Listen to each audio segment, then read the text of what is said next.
Hi.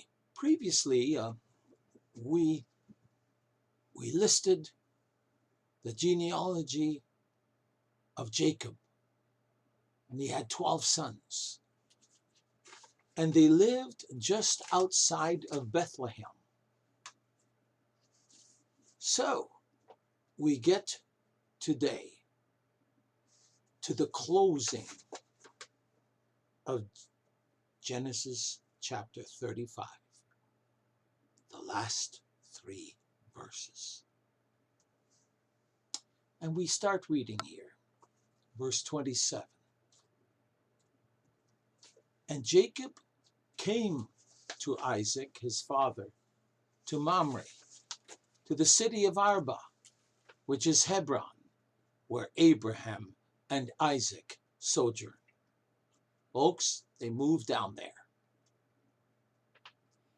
And the way it is worded here, no time passed.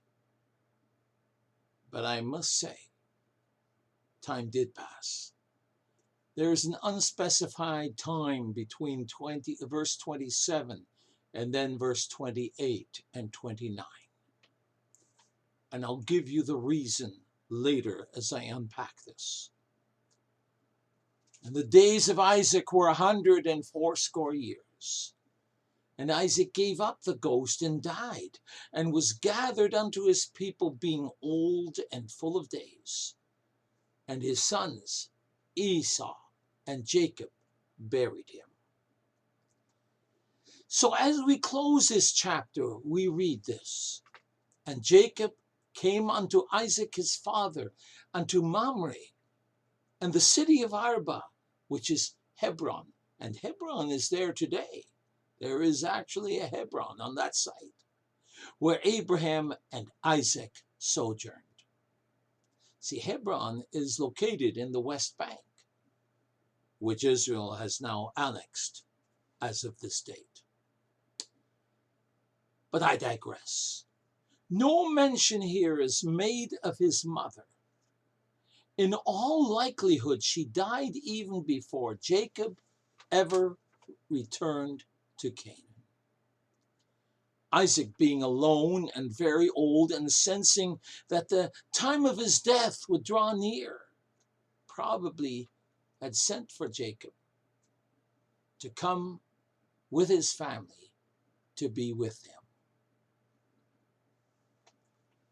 Now, although scriptures don't say anything about this, it is thought that Jacob visited both Esau and Seir, and also his father, several times since he came into the land of Canaan 10 years previously.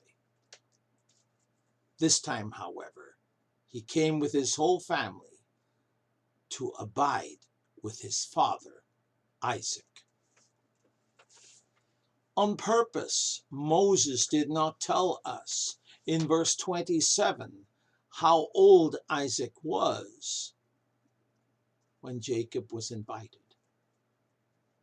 But then we get to verse 28.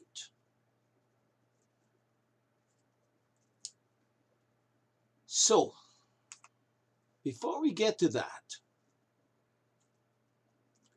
it is really significant that Isaac had set up camp in Mamre, where Abraham lived for part of his life, because it was not far from the cave of the field of Machpelah. If you remember, that was where the family sepulcher was located. We find that in Genesis 23, 17 to 20. This is where Abraham lived a major portion of his life.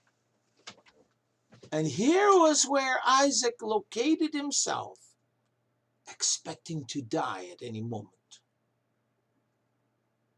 Mamre is about 20 miles or 32 kilometers from Jacob's last known location in Bethlehem, or the Tower of Adar. Now in verse 28, which is the next verse, Moses made a point of telling the reader that the days of Isaac were 180 years.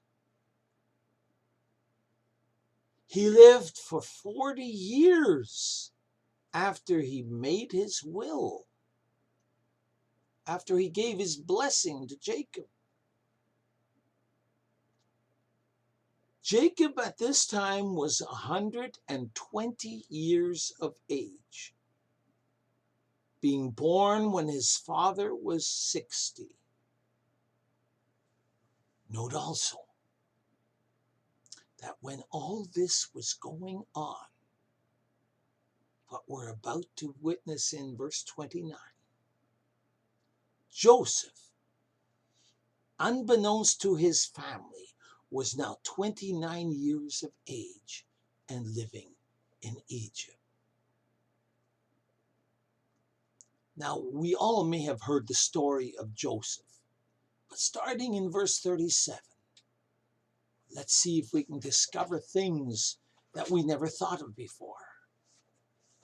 But back to now. You see, Isaac gave up his ghost, which it says in verse 29, and died, and was gathered unto his people, being old and full of days. Yes, he was very old, 180 years. And his sons Esau and Jacob buried him. You see, the Bible makes it clear that Isaac's soul was gathered unto his people. His soul was gathered unto the righteous.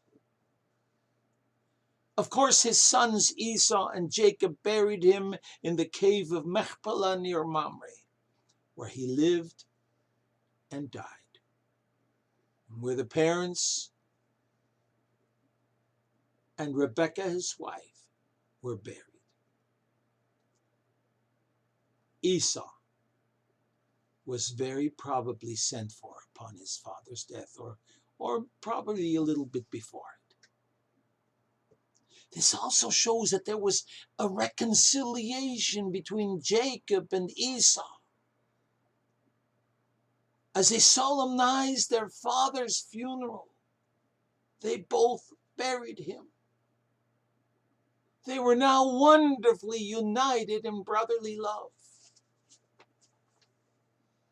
Folks, why was it mentioned here by Moses?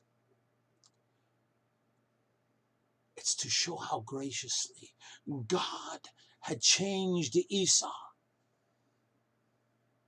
Esau had vowed to kill his brother upon his father's death, upon his father's funeral. And it didn't happen. They were reconciled. Before we go on,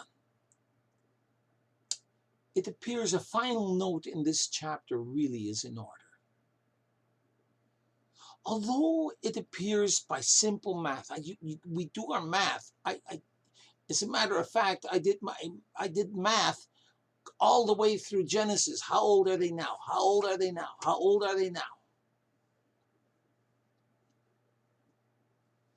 It appears by simple math that Isaac did not die until several years after Joseph was sold into slavery. But Isaac's death is here recorded, that Isaac's story might be finished.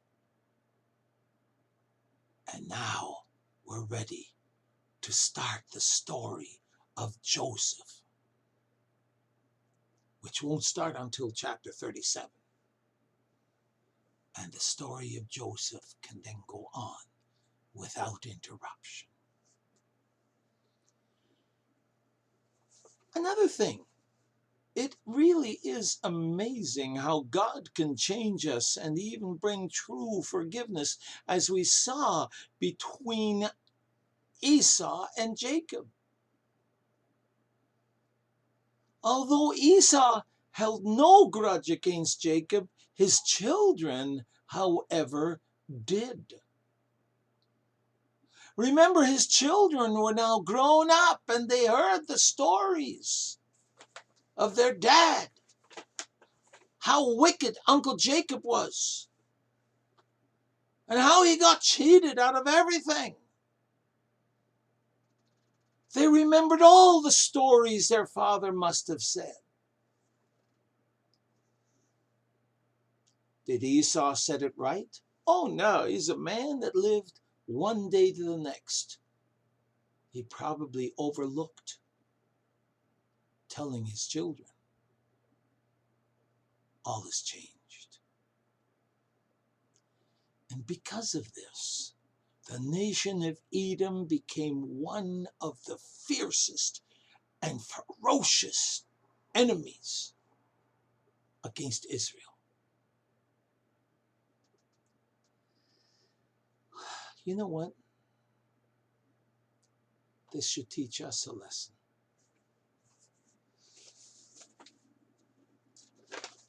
The lesson we can learn from this is that our poisonous attitudes that often come with slander and gossip can be passed down to our children and to our children's children. But when forgiveness occurs, oh Christian, when forgiveness occurs and you forgive each other, please, please make sure to strongly convey to your family that things have changed. You see, God specializes in changing people.